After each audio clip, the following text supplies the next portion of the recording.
Siamo a Villa Contarini, a Piazzola sul Brenta, in una delle ville più belle del Veneto. I formaggi più buoni del Veneto si sono dati appuntamento per una 2 giorni che si chiama Caseus Veneti. Qui c'è la migliore produzione casearia della regione. Nel Veneto sono attive oltre 2.700 aziende che hanno prodotto l'anno scorso più di 1 milione di tonnellate di latte di altissima qualità, che per il 60% viene trasformato in formaggi DOP.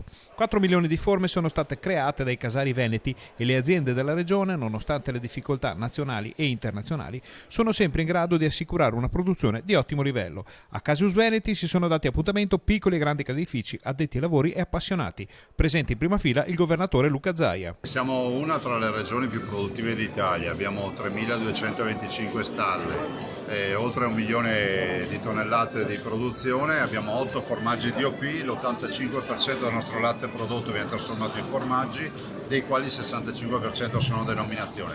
Quindi possiamo dire che la stalla veneta è una stalla che comunque va nella direzione della qualità estrema. 49 formaggi premiati su un totale di 500 in gara, con una preponderanza di medaglie per le produzioni trevigiane e vicentine. 38 le categorie che definiscono diverse stagionature, lavorazioni, altitudini, denominazioni e tipologie di latte, che a loro volta vanno a dipingere un vero universo caseario, il quale affonda le radici nella cultura e nella storia di ogni angolo del Veneto. C'è però qualcosa che accomuna chi lavora nel settore lattiero-caseario.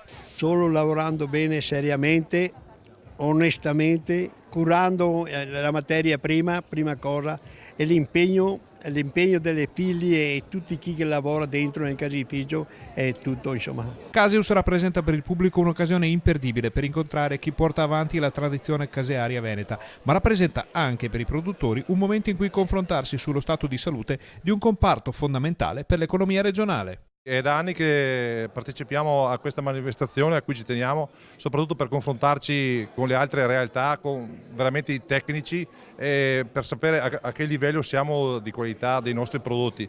È da anni che continuiamo ad arrivare fra i primi, anche quest'anno siamo sul podio per sempre avere prodotti d'eccellenza.